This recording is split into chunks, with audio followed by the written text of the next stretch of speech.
giving us our talk for communion. We're back. My biggest desire for us tonight, honestly, was to just be able to rejoin community. I think that, we are created for communion, right? I mean, the Lord created us for communion. That's our deepest desire for unity and community, first with Him and with one another. And so there is a part of our heart that really just needs to be with our brothers and sisters in Christ, right? So welcome back. And who better to lead us than one of our own shepherds tonight? And so I'm like, we talked about topics and conversations, and he's just going, this is something that has been, he has a topic tonight that he'd like to share with us because it now affects every single one of us in the room in some ways, coming in our families and our homes and everything. So tonight he's going to talk about gender identity and sexual orientation, from a more loving pastoral approach, but also from our own vocation of marriage as our own, because it is, if one were to have a solid philosophical conversation, it is a direct attack on our vocation.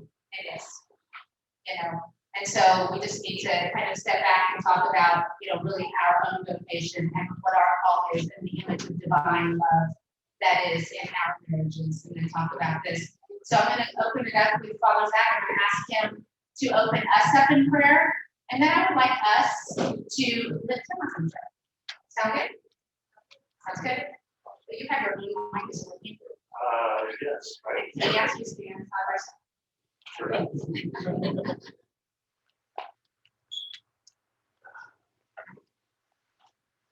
And the Father and the Son and the Holy Spirit. Amen. Mighty God, we give you praise and thanks for this night that we can share together. We thank you so much for this ministry, for all of the good people here, these strong couples who just desire to live out this vocation of marriage, of your love for the church, your love for mankind. We pray as we discuss this very delicate topic this evening that you may just give me the words to say so that I can really approach these things with you.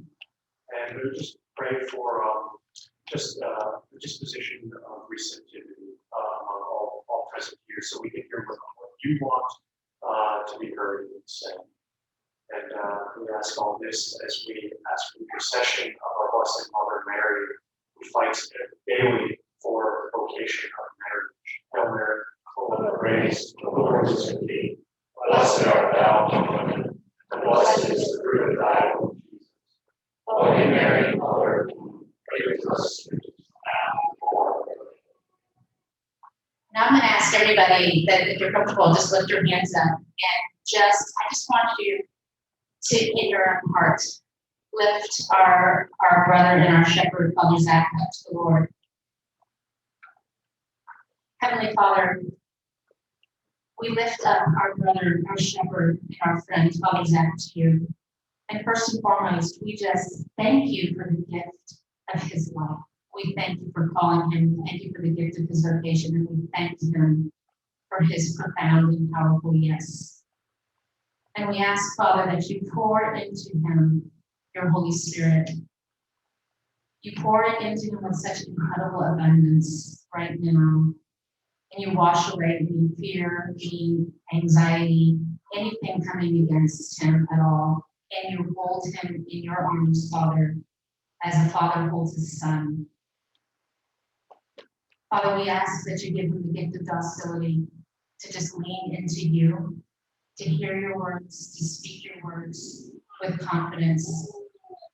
We ask St. Joseph today, St. Joseph the worker, St. Joseph, terror of demons, we ask that you shore up Father Zach and lift him up in intercession.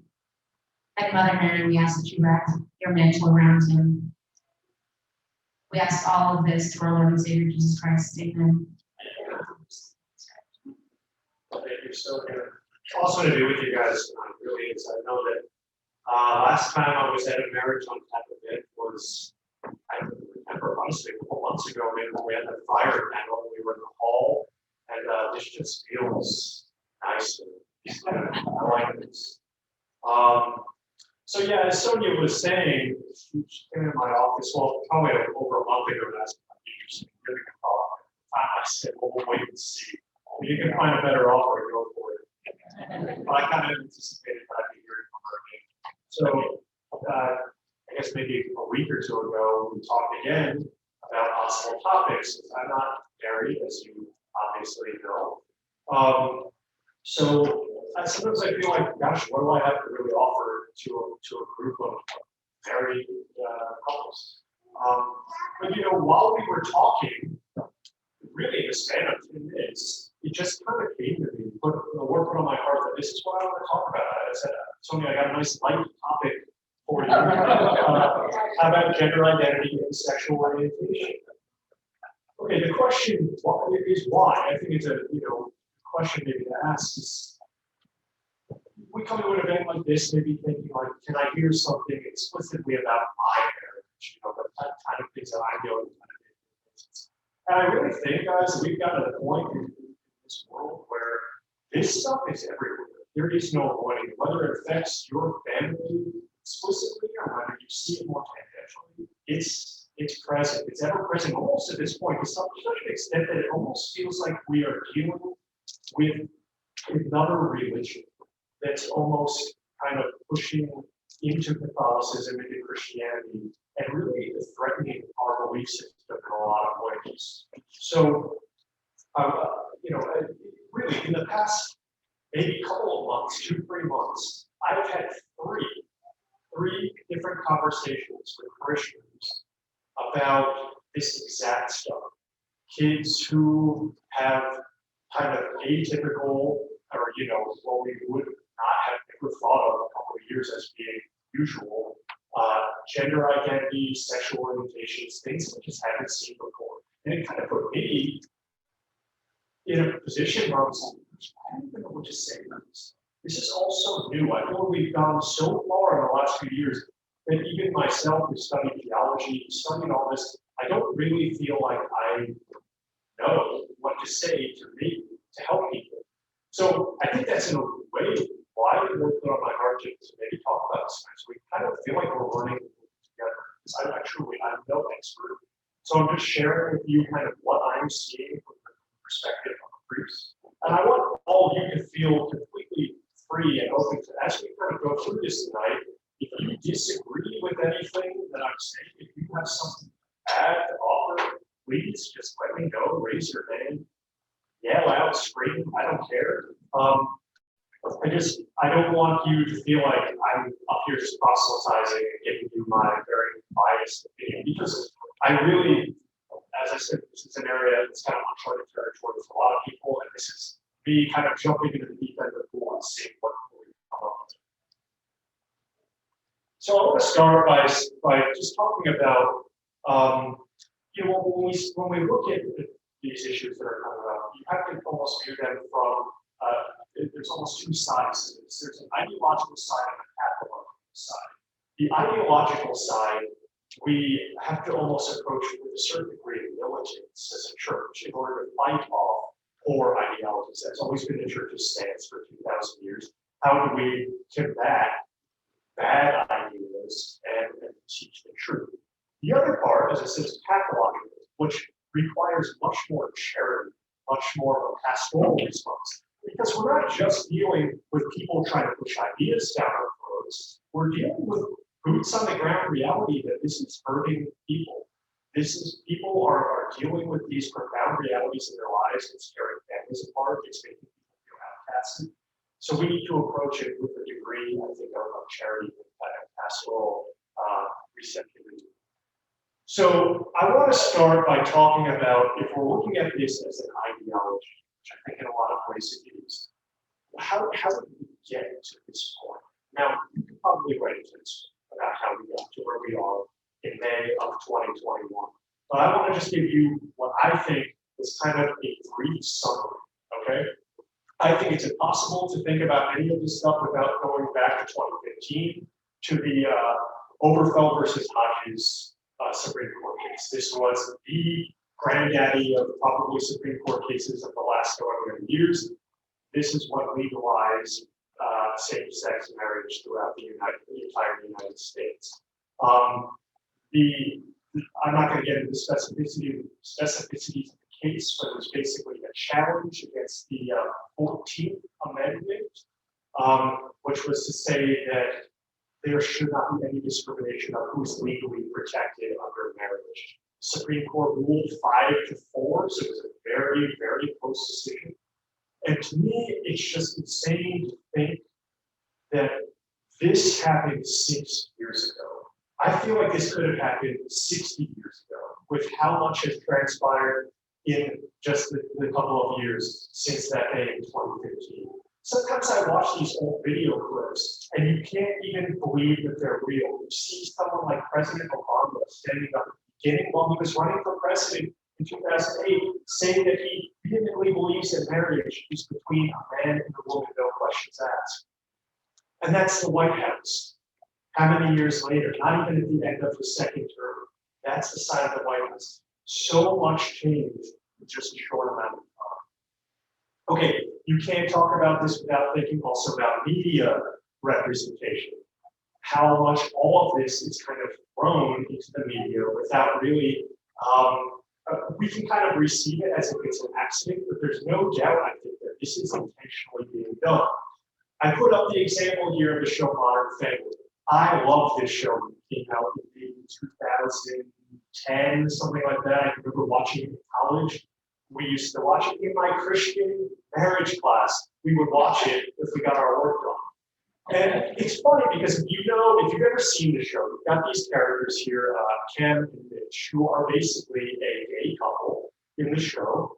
And their first presentation throughout the first few seasons, this was pre-Overfell Hodges, is very kind of comedic. They're seen as this kind of fun-loving couple who are trying to navigate through a world that doesn't quite accept who they are. And then all of a sudden in these later seasons, though, it's amazing the amount of like dogma being thrown into the show. You see things like them getting married, them adopting multiple children. And it's really this treatment of their relationship as if it's not only just equal to everyone else's relationship, but in some senses, even healthier and better. I put up 2.5 Men. I thought that was kind of maybe not the best example, but I threw it up there because it doesn't involve homosexuality. It involves kind of an atypical situation for raising children. You know, the show is Charlie Sheen and other guys raising a kid, which is really bad situation anyway. But you know, the idea is that you can have a child in this kind of atypical, completely non-traditional environment, and the child will still flourish without any problems. Of course it can happen. You know, there are plenty of single parents, heroic single parents out there, heroic people who are raising children in environments that would never in a million years would they choose. But I always get concerned when you see shows like this, it almost seems to be endorsing this as a potential goal. The one I put up there, the third one that I hated to even put up there is the movie Onward, the new Disney Pixar movie. I put it up here because I thought this movie was fantastic. I thought it was excellent. I watched it, I showed it to my parents, which is weird when you're a 31-year-old guy showing Pixar movies to your parents. But it was such a, oh my gosh, just a movie that really was such an endorsement of heroic masculinity. Yet there's this one scene, and there's not a spoiler alert, because it literally has nothing to do with the movie at all, and this is why it's so frustrating. A scene in the movie which just out of nowhere portrays a lesbian relationship between two police officers, or a police officer and her girlfriend. And it just was so out of left field that I actually missed it the first time I watched the movie. When I watched it the second time, I was like, what? Why did they feel the need to put that in there? And of course, this is done intentionally. It's not a mistake. And there's a million other examples. This could be 15 songs of stuff. Okay, this one is super, super controversial, so I guess buckle up. Black Lives Matter. This was obviously all of last year. You couldn't escape this. I don't even know why I would need to say it, but I'll say it anyway. Of course, we stand against racism. The entire church condemns racism as an inherent evil, and we support anyone who is the victim of racism. However, while this was all going on last summer, the entire time I'm thinking, something is wrong here. There's no, you you can kind of get a sixth sense when you feel like an organization has an ulterior motive. And as I'm watching on social media, all these people posting their black boxes and their blackouts and their hashtag BLM and all this stuff, I'm thinking, what is this organization really about? You know, this is from their website. I didn't have to do some kind of like snoop work to get this stuff, okay? Patrice Dolores and her co-founder, Alicia Garza, describe themselves on the website as trained Marxists. They use the term comrades over and over again. This is from their mission statement. They've since deleted it because obviously it came under a lot of, they got a lot of heat for it. We disrupt the Western prescribed nuclear family structure requirement by supporting each other as extended families and villages that collectively care for one another, especially our children, to the degree that mothers, parents, and children are comfortable. Check that last sentence out. To the degree that mothers, parents, and children are comfortable. Who's not mentioned there? Yeah. You think that's by design? Yeah. This BLM patches on MLB logos. Their logo on the back of the mound in Major League Baseball games. An organization that declares themselves as trained Marxists and is fighting for the destruction of traditional family structure has national public airtime. I find that terrifying. Okay, moving on to how do we further create the conditions for new ideology? Demasculization of the culture. A few examples here. This is what I call the Homer Simpsonification of America. A lot of people have kind of written extensively about this. It's the idea of basically presenting American men as a bunch of buffoons. Okay? You can watch basically any show on TV right now and see that this is essentially how men are shown. But what makes me even more sad, as probably one of the biggest Simpsons fans you'll ever meet, is that Homer Simpson in the first probably 9 to 10 seasons of The Simpsons, despite him being kind of a clownish, humorous figure, he's a moral compass for his family. He's kind of a goofball, but at the end of the day, you see him really being a noble father figure. Whereas if you watch The Simpsons today, Homer is almost unrecognizable, even as an intellectual, free-thinking human being. He's such an absolute clown that you can't even take him seriously. Again, this is not a mistake to portray that. I know he's just a cartoon character, but it kind of stands for, I think, a larger problem. You have this idea of toxic masculinity, okay? And this is essentially to say that basically any type of behavior associating with being a man is problematic. So I don't want to say, when I say demasculization of the culture, I don't necessarily mean that to demasculize means to feminize, but in some cases it absolutely does mean that. Where we're now, it's seen as a noble thing for men to take on more female, traditionally female characteristics, because being a man is seen as a problem. And following that is basically just the villainization of what we call, or what some people call the patriarchy, which is this idea that entire Western civilization is built by men for men. And of course, is there room for,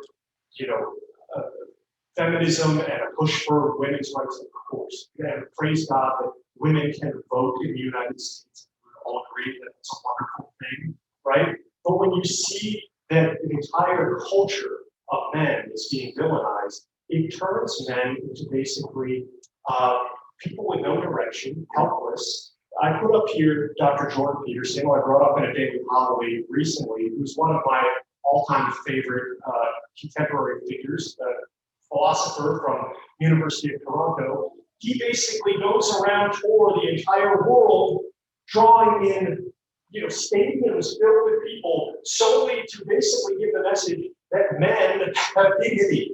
You would never think that this needs to be said, but in a culture where men can be torn down and treated like villains, shown to basically be the cause of the downfall of our society, anytime someone goes into a building, to a place and starts shooting people, who gets blamed for it? Just men in general.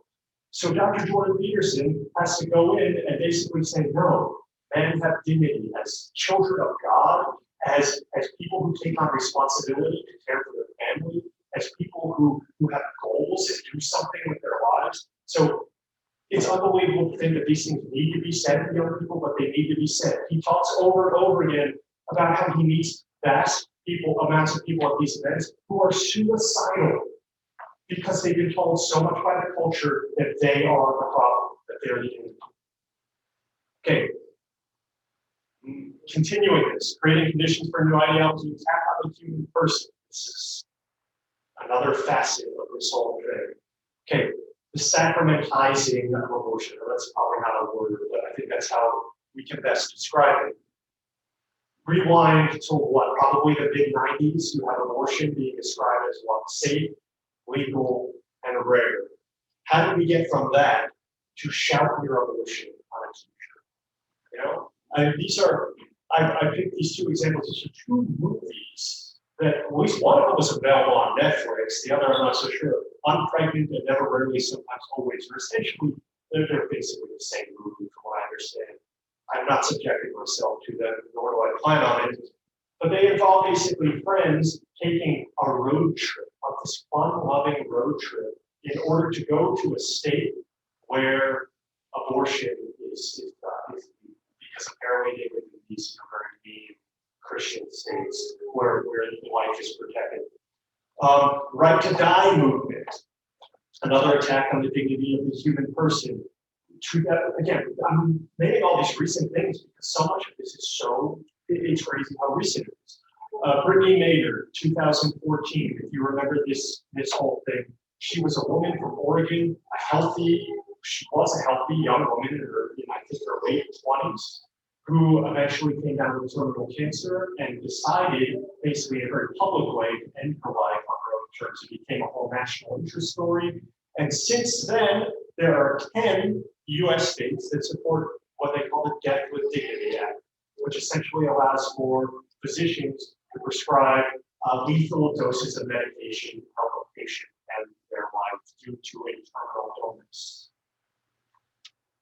Other examples here, I don't want to get too much into some of this stuff, but embryonic stem cell research, this is big in the news right now, I think, because apparently I have to do more research, so I don't want to get too much into the weeds and tell you guys the wrong thing. But the current administration just made a push for more research, scientific research using the cells of aborted fetuses, which this has actually prompted a response from the USCB to convene a conference to basically vote if they will continue to allow President Biden to receive immunity. So a lot of things are happening because of this. Scary stuff. Transhumanism, I threw up there. This is like almost like a science fiction kind of meets reality, but it's the idea of like augmenting human nature through like artificial intelligence and the kind of stuff you wouldn't think could have happened a couple of years ago, and now we're actually talking about enhancing all of this what it means to be. Okay, the last thing to talk about here with creating these conditions is just a general attack on religious freedom in the country. This is something that almost bothers me because I feel that so many Catholics are unaware of how much our religious freedoms are constantly being attacked, and how kind of so far we haven't dealt with any a lot of major blows, but it's kind of like, wolves that are circling the town right now. I threw a few examples up there. You probably know these examples because of how commonly talked about they are in the culture. Hobby Lobby versus Burwell. By the way, Burwell is the, Attorney General of the Obama, in the second Obama administration. I'm not entirely sure, but that's why you'll see her name up there on a few occasions. So Hobby Lobby versus Burwell and Zubik versus Burwell, where that was the Little Sisters of the Poor case, if you remember that. It's in DC working with the Little Sisters of the Poor while that was all happening, while they were wearing those little buttons around that says, "We'll have none of it." So that was a weird time, but basically it dealt with the HHS mandate, which was forcing these religious institutions like the Little Sisters of the Poor to provide contraception to their employees. And the Hobby Lobby case was kind of like that, except Hobby Lobby is not a religious institution, but their argument was the same. If we operate under this Christian ideology, why do we have to provide things that the government is telling us providing will violate our conscience? Equality Act, I put up here, I talked about this in a homily a few weeks ago. Actually, Bishop Olson talked about it. I want to see if I can find the, I took this right from the USCCB website because I thought it was interesting. This passed the House. I haven't really heard of what came of it since, but this is from USCCB felt this dangerous enough to actually write about it on the website. They said that they encourage Catholics to stand up against this because it exempts itself from bipartisan religious freedom restoration act, an explicit and unprecedented departure from one of America's founding principles, thereby infringing on religious freedom and making it more difficult for individuals to live out their faith. Because it forces religiously operated spaces and establishments such as a church. It says here church halls even, so this would not be exempt to either host functions that violate their beliefs or close doors to their communities. This isn't some conspiracy theorist saying this. This is the USCCB, who's like notorious for making a stance on anything. So if they can stand up against something like this, you really know that it's dangerous. Okay, and I couldn't mention all of that without also mentioning how much of a complete disaster it's been for the church to go through the sex abuse crisis. To be clear, we brought this upon ourselves. I'm not saying in any way that, darn those people who uncovered this for us, they're attacking us. God bless them for uncovering this, because this would have been much more of a mess than it even already was. But because the church lost so much credibility through things like the Boston scandal in the early 2000s, and then again the Pennsylvania grand jury report in 2018, and which was, kind of in conjunction with the Theodore Carrick scandal, the church now is seen as basically last in line when it comes to any sort of moral authority when it comes to issues of sexuality or marriage. And you know what? We totally deserve it. We totally deserve it. We dug ourselves in this hole, but it's good to know that we're in this hole, so we kind of know where we have to. We've got to try extra hard to get out of it. Okay, so all of this, everything I just talked about in the last 15 minutes or whatever, creates a perfect storm to weaken marriage as an institution and traditional views on human sexuality and personhood simultaneously. Almost view it as like a tripod where you have religious freedom, the dignity of the human person, and traditional views on marriage, making up these three legs. And all of this stuff is like hitting all three legs at the same time. If we had just been hitting one at a time, maybe we wouldn't see ourselves in the place we're at right now, but it's all three simultaneously, and it's why we cover this place so quickly. Why is this happening? This is where I just get into speculation. I don't know. I have no idea of why I think Satan works the way he does in our culture and our society. Maybe it's a good thing that I don't understand the mind of the devil, But if I were to look at it, the things that seem apparent to me is that there's a concerted effort to kind of erase Western society in general, to treat anything that stems from Christianity as inherently bad and needing to be replaced. And it really works as a fight against God in general. That's how it manifests itself. The other thing here is assure a village mentality of raising children. This is specifically for parents. This should be a concern, because I think that there's a real desire to take the raising of children out of the authority of families and even private schools, charter schools, and create curriculums that make this type of indoctrination much easier. Okay, what will we be rebuilt? This is the main critique that a lot of people have of all of this, is, okay, it doesn't take a lot of effort to completely destroy society. But if you have no idea what's going to rebuild it, then what good have you done? You've created a pile of rubble with no plans for anything that comes out. And I really don't think that there is a set agenda for this. when you look at it, it seems that the only thing that you can say is that everything's being torn down in order to kind of set a foundation for a semi-nihilistic worldview that really advances happiness and comfort as the ultimate societal goods, which leads to a dispensing of any sort of Christian or Western values. So that would include the values of marriage, even from a secular sphere. The government should, in theory, have a very strong interest in what we define marriage as, because that's the institution where children are being raised. But it also tears down marriage from a Christian perspective, from a Catholic perspective, explicitly. St. Augustine describes the goods of marriage as that it brings forth offspring, brings forth new life into the world. Fidelity, so it involves the commitment to one person, and permanence, something that lasts forever. If you think about what's happening now, it's a complete destruction of almost all of those ideas. Where's the permanence in any of the things that people are proposing now? Where's the fidelity? Actually, where's the offspring, right? It seems that almost everything that's been promoted now treats the bringing forth of life into the world as something almost selfish. Also, it destroys traditional views of anthropology, completely out the window. Image and likeness of God, absolutely not. A human being is a couple of cells, kind of an accident of this cosmic process, and we're all here trying to think of whatever purpose for ourselves we can possibly muster. Male and female, he created them, that's gone. There's no such thing anymore as male and female. It's kind of whatever you want to make of yourself. And each human being has a purpose. No. Now our purpose is just essentially to be comfortable, to be happy. Who is it hurting? Okay.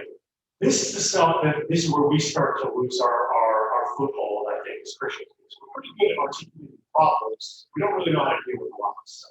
Who is it hurting? People say this all the time. What do you care what we do in our bed? What do you care who this person chooses to love?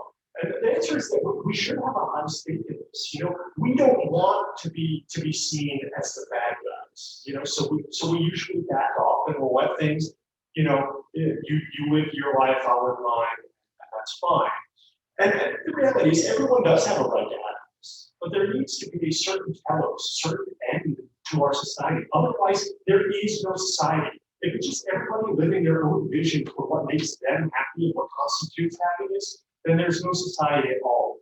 Moral relativism leads to societal destruction. And that is, for Christians, enough of a reason to oppose this, simply on those grounds alone. You don't have to be made to feel like the villain, like the bad guy. The simple fact that moral relativism will lead to the destruction of society should be enough of a reason to stand against this type of ideology. This has been something that's been a really popular topic lately in just a lot of Christian forums, is Catholics are not libertarians. A lot of people will start to embrace this kind of old idea of libertarianism in the sense that, I just want freedom. I want freedom for everybody. You live your life on your land, give me my couple acres and let me do my thing on mine. And I guess there's something to that, but if our goal is to allow for the flourishing of mankind both spiritually and physically, there needs to be some sort of direction. We can't just let everybody do what they want. It would lead to terrifying places. Okay, I put this picture up here, right? These people keep saying, who is it hurting? I'll tell you who it's hurting, okay? This is a picture I found actually I just put it on the slideshow right before I got up here because I thought people need to see this kind of stuff because you don't see it on the news. You don't see stuff like this on the news. This is a screenshot of the final, 5 meters of a 55-meter championship race in Connecticut.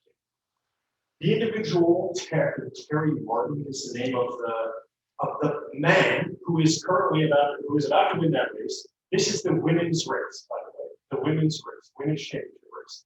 The individual in second place is also a man. The three girls on the side are battling for third place in a championship race. The girl who should have won that race is going home with a bronze medal. Don't let anybody ever tell you that this doesn't hurt somebody. That girl, okay, sure, maybe she'll get over it. Maybe she, a bronze, whatever, I could one gold. Think of the scholarship money that a gold medal in a championship means over bronze medal. Think of the opportunities that could cost down the road. All because some politicians are too cowardly to decide that this is wrong. We need to reject the narrative that this doesn't hurt anyone. Okay, that's kind of, I think, mostly the end of my ideological spiel. I want to now talk about, I got 20 minutes. I want to talk about how we approach this pastorally, okay? Because I think we need to keep in mind, it's easy to get angry about this. I get angry about it. Because I see the devil working uninhibited in our culture, in our society. And that can, if we're not careful, lead to a real lack of charity with how we approach individuals who are struggling with these things, who are struggling with their gender expression or their sexual orientation. And because of that, many of them are feeling completely abandoned by God or by the church. They feel like they have no home, even if they usually would have been at the church.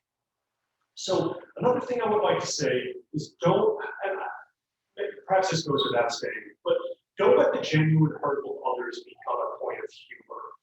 It's tempting because we hear things like there are 72 genders or something like that. And it sounds ridiculous because it is ridiculous. But there's someone out there who is really struggling with these things, and when they see other people making fun of it and treating it as a joke, it just draws them further and further away. I heard a story recently from a Catholic speaker who basically said that she was aware of a young woman who was struggling with her gender identity, this gender dysphoria, who was at a mass where the priest went off on this kind of joking, you believe there are 72 genders these days? And can you imagine what that does when you hear someone who's supposed to be your father, someone who's supposed to be a representative of God on earth, making fun of something that you seriously struggle with? I think it's always important to remember that to approach something with charity and give it the real dignity that it deserves is not an implicit agreement with that ideology. You can still approach the stuff pastorally without submitting to it. Okay, a lot of things I want to talk about for the next few minutes are kind of a run-through of a lot of the terminology and stuff you hear from this kind of new gender identity movement. When I talk about a lot of this stuff, I'm kind of presenting it to you from the perspective of the people who believe in it. So that's kind of my disclaimer, that a lot of the things I'm going to talk about, I think are bogus, but still I want to talk about them and kind of let you know how people who do believe in them would explain them to you. So gender, it's weird because this all kind of revolves around an idea that we haven't really even defined, I think, in a lot of ways as a culture. So what is gender? This is kind of the generally accepted idea that it's either of the two sexes, especially when considered with reference to social and cultural differences rather than biological ones. So you can be, from this ideology, a male, a biological male, but identify with a female gender because of what you believe about how you express your gender norms or how you outwardly express yourself. So I think that this is an inherently problematic concept with no home at all in Christian anthropology, because social and cultural constructs have no bearing on who God created each of us to be. Male and female, he created them. That's, right in Genesis. This idea of gender seems to be more of a social construct that's based on all of these ever-changing ideas. If there's one thing we know about God is that he does not change. So to put our stock in things that are constantly evolving and changing, I think is one mistake. And the next thing to say is gender dysphoria, which you'll hear this term thrown around a lot, is real. This is kind of a non-negotiable. This is a real concept. And when I say that, I mean it's recognized by the DSM-5 as a mental disorder per the American Psychological Association. Here's where it gets crazy. You would think, by listening to the news, that 1 in every 10 people struggles from gender dysphoria. here are the numbers that the APA throws.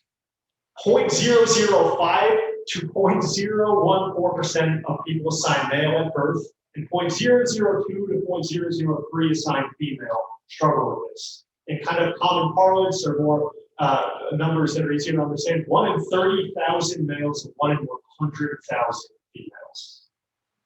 If that were really the case, I don't think that we would be talking with this about this stuff the way that we're talking about it. It seems that a lot of something's not right. So let's just put it that way. Something is not right with the way that all of this is being presented. And gender dysphoria, just to define this term, is a feeling of discomfort or distress that might occur in people whose gender identity differs from their sex assigned at birth. So it's essentially the idea that you were born in the wrong body. Okay? This idea that I'm a man, but I should be a woman or vice versa. And of course, in Christian anthropology, sex cannot be changed. It's something that you're innately born with, and it's as designed by God with a purpose. Transgenderism, I think this is probably one of the most confusing things to try to explain. I've read this slide about 20 times, and I'm still not sure I quite understand it. So I'll kind of give it to you, and I don't know, maybe something will kind of a light bulb will come around here. But transgenderism, what my research has shown, is an umbrella term. Okay, so it kind of captures a spectrum of gender identity and gender expression diversity. So those two terms need to be defined as well. There's a lot of terms that need to be defined in all of this, which makes all this stuff so tricky. So gender identity is the internal sense of being male or female or some other variant. And then let's see, where is it? And gender expression, which is often an extension of gender identity, involves the expression of a person's gender through social roles, appearance, and social behavior. This used to be what people would just refer to as like cross-dressing or something like that. I don't know where we are with it. That's considered not politically correct anymore. I truly don't know. These things are constantly changing. But transgender people who identify themselves as transgender do not necessarily struggle with gender dysphoria. Okay, and there is no connection between transgenderism and sexual orientation. Those things are inherently kind of independent of each other.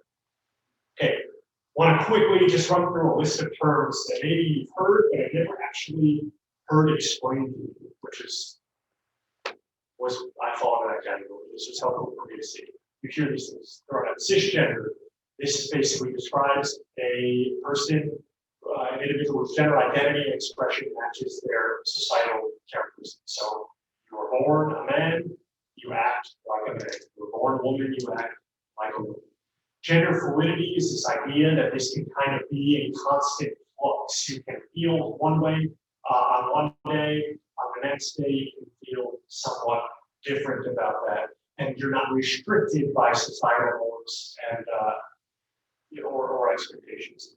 And then gender nonconforming, which I don't really understand exactly how that differs from gender fluidity, but this is when gender expression, gender roles will both differ from societal norms and expectations. So basically, what we used to say was an anomaly, right? It's essentially saying that in fancier terminology.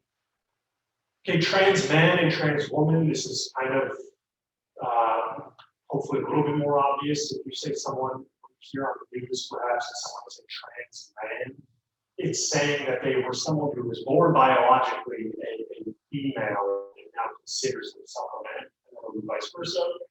And then gender queer, which is a terminology that's also thrown around. This is more of an umbrella term as well, which basically means anyone who does not fit into like a neatly packaged gender identity or gender expression. Okay, sexual orientations, again, quick summary here. This is different than gender, gender identity because it's built on who you're sexually attracted to. It really has nothing to do with how you express your sense of being male or female or something in between. The jury's kind of out to lunch. Still, all these years later, it was all these years later, since the beginning of humanity, what causes differences in sexual orientation between from one person to the next. There's no clear evidence whether this is in nature versus, it's kind of a lot of people are still debating, is this something you're born with? Is this something that's instilled due to the way you were raised, due to some kind of trauma throughout your life?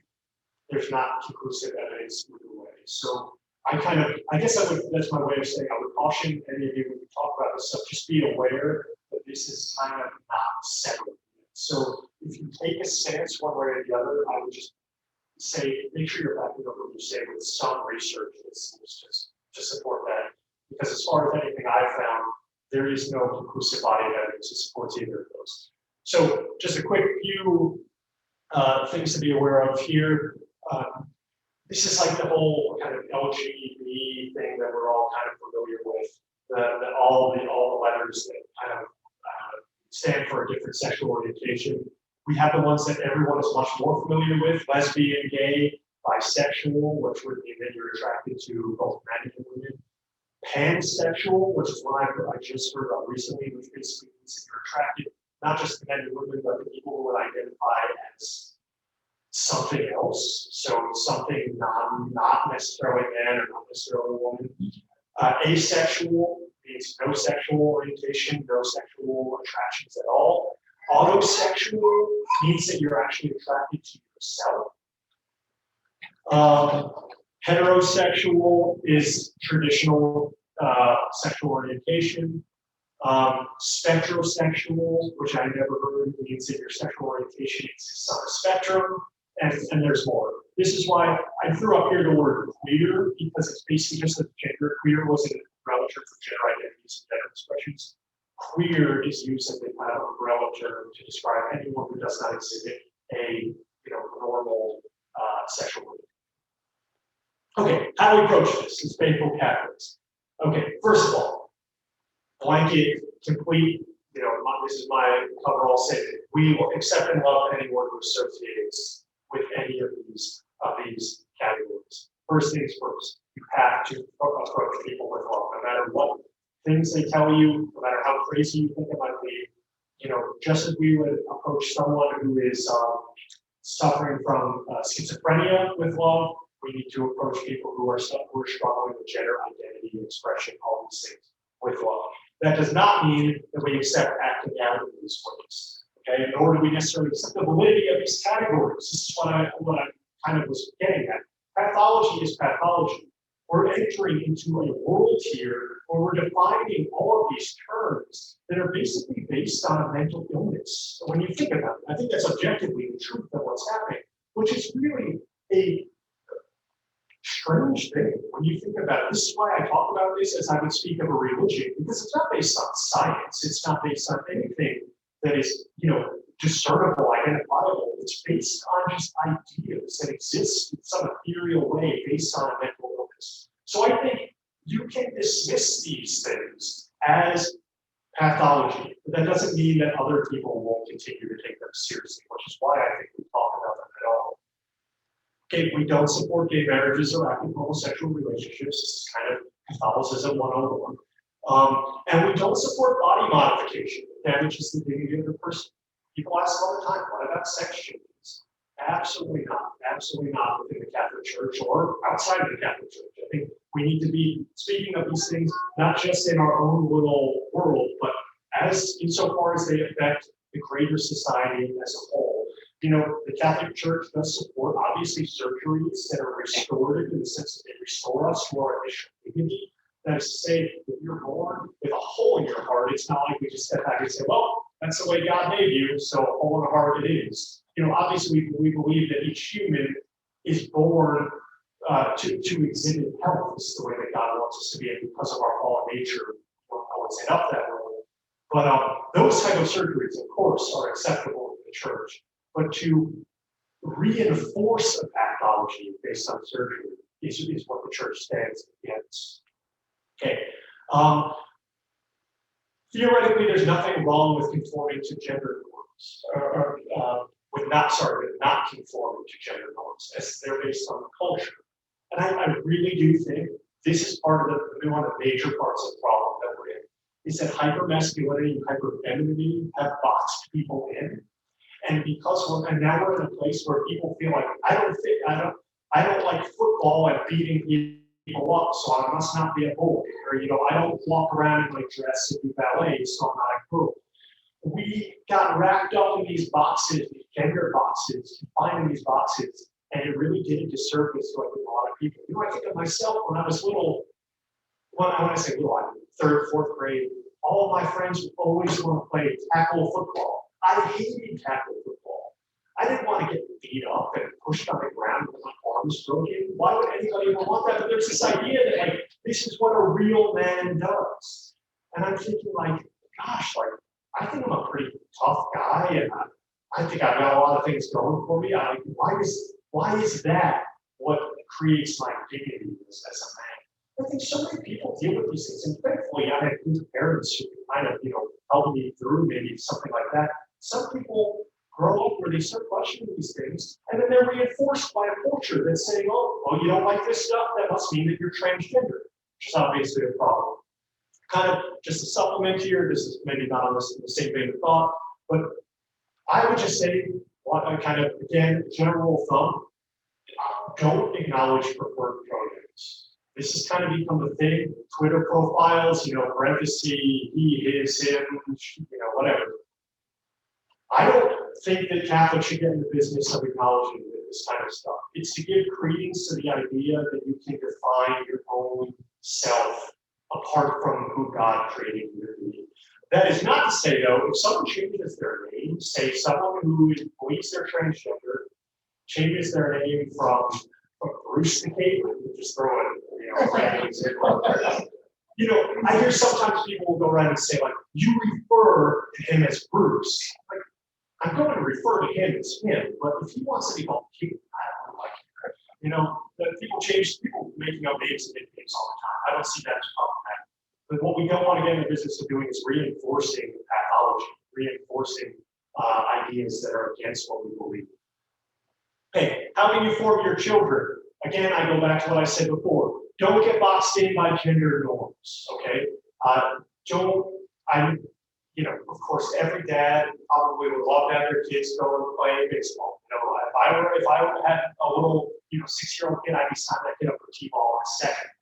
But, don't get caught up if that isn't what your kid wants to do.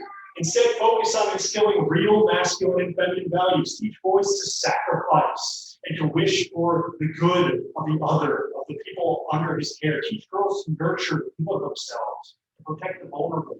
Teach kids eternal realities of what it means to be man or woman, not just these leading societally built ideas of what it means to be a boy or a girl. Okay, avoid propaganda. I cannot say this any more clearly. Social media, while it has its good uses, don't get me wrong, is absolutely the greatest propaganda engine in our culture today. If you have your kids on TikTok or Snapchat or they're watching any form of mainstream news, they are absolutely at a greater danger for being subjected to this stuff. Snapchat in particular has what they call a discover feature that was instituted in 2015, where kids will just randomly get news stories promoted by all of these very liberal outlets, and it's not like you get a fair representation of the entire culture. Snapchat itself gets to decide what is shown there. So I can tell you, they're not going to give you a Fox News story. Okay, not going to happen. These kids are being subjected to only one type of ideology over and over again in social media apps. Okay, the other thing, marriage on tap, live your own marriage well so that your children are catechized into the goods of marriage. We go back to those goods of marriage: offspring, fidelity, permanence, those values from St. Augustine. Make sure your kids, or if you don't have children or you have grandchildren, anyone who looks at your marriage as a sign of God's fidelity, love for the church, that they know what the goods of marriage are just by looking at how you live. Also, treat the realities of masculinity and femininity as worthy of reverence. Treat the genders with respect, the sexes with respect. Sometimes we hear so much of it in music and media disparaging of women, talking about men as if they're a bunch of buffoons, to talk about that Homer Simpsonification of America. Treat the sexes as worthy of dignity and respect, as designed by God to exhibit a certain vocation that stems from whether they're male or female.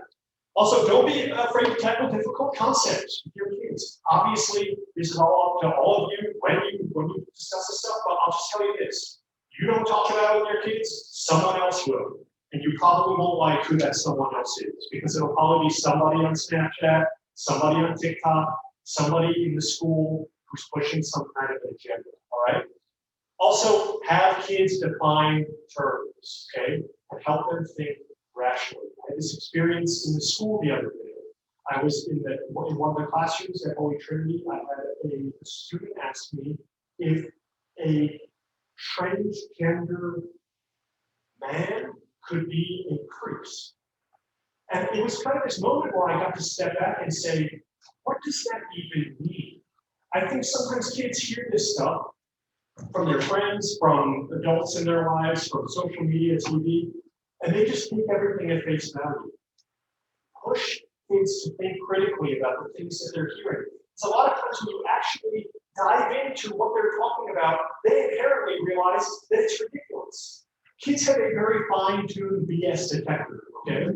Like, show them the realities of the things that they're believing, and it will help them to see that they don't actually believe in some of these things. They're just being pressured into believing them from the people in their lives that they look up to.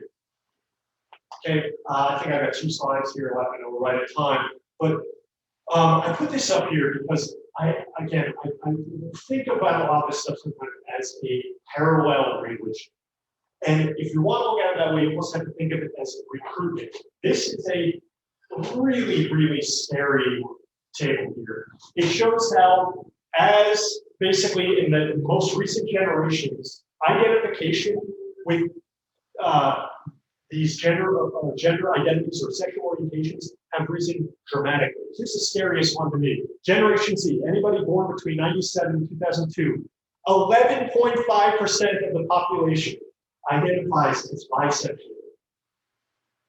They identify as being attracted to both men and women. Born before 1946, 0.3%. Now, I know a lot of people can argue, oh, but back then the society was very closed off on this stuff. They were very open. People feel more comfortable to come out and express themselves. Sorry, not 11%. There's a concerted effort to bring people into this. The numbers, this is why I go back to what I said before when I pointed those minuscule percentages of people who are actually suffering from gender dysphoria. They don't align with those numbers, not even close. Okay, last slide here. What to do if your child is struggling? Pump the brakes. If you have a 5-year-old, okay, I saw this the other day on a YouTube video. There was an incident in Texas, I think, where there was a hearing because a woman was afraid that legislation was being passed about keeping her, I think, 5-year-old or 8-year-old son from receiving hormone blocking therapy, which, what can you even say about that? But, the commentator on the video was saying, look, people come up to me all the time and they say, these are difficult realities. What do we do? How do we approach this? Your kid comes up to you, you're struggling. You have to at least admit as a parent, this is tough. And the commentator said, I will give you this. If you're 16-year-old who is a fully developed, they've gone through puberty, they understand their own sexuality, they come up to you and say, I think I might be transgender. That's difficult. If your 4-year-old comes up to you and says, Mommy, a 4-year-old girl comes up to you and says, Mommy, can I be a boy? It's not difficult. The answer is no. Okay? It sounds so obvious, but pump the brakes. Don't let kids just accept this stuff at face value. Okay. Also, love them. Love them. Love them. This is like the big takeaway here, okay? Remind people of their dignity as children of God. Reassure them that you are not trying to change who God made them to be. You're trying to help them understand who God made them to be. And let them know that you always support them, but not necessarily necessarily support behavior that the church views as sinful. I think this is something that we have to do as parents, as one of the priests, as anyone with a vocation to shepherd people, is the good thing to tell people. When I say good, I mean supports, it's eternal good. The good thing to tell someone is not always the thing that they want to hear. Actually, probably, usually not the thing that they want. I'm a special education major by background, I guess. I studied special education. We talk a lot about person first language when I study. It's not a dyslexic kid, it's a child with dyslexia. I encourage you all to use the same type of philosophy when speaking about these things. If someone identifies as being with a same-sex attraction, I would say, don't necessarily refer to them as, well, that kid's gay, that kid's bi. A lot of these kids are adults who want to be referred to as these identifiers. Well, we're trying to remind people by saying that person who struggles with same-sex attraction, that person who has gender dysphoria. What we're trying to do when we say things like that is remind people inherently by the way we talk, because the way we speak makes a difference. We want people to be reminded that first and foremost, they are children of God. Their sexuality is not the thing that defines them, no matter what the culture says. Lastly, this is huge. This could have been another presentation. Teach chastity and theology of the body. I'm not going to really, that deserves more than 10 seconds. But, tell children not to be ashamed of their sexuality, but to be well educated. And again, I don't know if you guys have had a TOB presentation at some point along the line, but I was going to say, I'd be happy to come back and do it, but I'm not going to sign myself. And just to again, goes back to what I said a second ago. Love is to will the good of another, not their comfort, their flourishing. And we believe that God's design for humanity is flourishing. And that's what we should be promoting, not identities that people believe that they one person. That's it. That's what I got. So,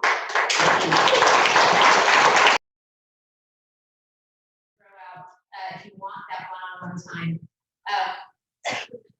Scott Hahn wrote a book called The Birth Society, and he talks about the theology behind marriage, among other things. And one of the things that he said in that book that stuck out to me so profoundly is this. And he is actually quoting a college professor, but he held on to that for 30, 40 years and ended up, defending in his book. He said, if every Catholic couple would truly and fully live a sacramental Catholic marriage according to divine design, we would change the culture in one generation. When I heard him say that, I just froze, and I've been thinking about it. So many of you know the story of us bringing this ministry here, but the number one thing that I petitioned for a year, and I said, here's the deal. What we need is to be catechized regularly. What is the Catholic perspective of marriage? What is the divine design of marriage? What does it look like? Because it's really nice to say, go live the Catholic view of marriage, go live divine design for marriage, but we need to start educating ourselves regularly on what that looks like. So if you want a one-on-one couple, now or later, I want you to think about where our culture is now. And I want you to think about what it would really look like if each one of us fully, truly lived the divine design of marriage. What does that look like? Remember, everything we do, from the moment we wake up and we call on the Lord to the moment we go to sleep, is in the pursuit of holiness. The glory of God is salvation of souls. The glory of God is salvation of souls. The glory of God is salvation of souls. Not my will, thy will. Not my will, thy will. I don't care. Chocolate cake, is it your will, Father? Is it my will? It doesn't matter what we're doing. It doesn't matter what is before us. It does not. It does not. My will or God's will. Always should be God's will. Always should be God's will. Now just think about this. Everything we just heard about this right now. What if we lived that? What if I lived that every moment of my day? My husband lives that every moment of his day. And we have prayer time. And we have open conversations. And my children get to see me struggle to always seek the will of God and act upon the courage to live the will of God. What am I teaching? It doesn't really matter how I feel at this moment. It matters what is God's will, what brings glory to God. This would be a non-issue. This would be a non-issue because our children would be raised in homes where they knew that they were beloved, precious children of God, born specifically for a plan and a purpose, right? And that their job is not to figure out who they are. That's not their job. Their job is to figure out what God's plan for them is. To look up at the Lord and say, Lord, what is your will for me, right? So that's my challenge, I think, to base on this, is to go and have that conversation. What does it look like? What does it look like? For like, I would look at my husband and say, honey, what would it look like if we lived God's design for marriage, lived the Catholic view of a sacramental marriage 24 hours a day, 7 days a week? What would that look like? What's one step we can take to get closer to that? One step. Let's commit.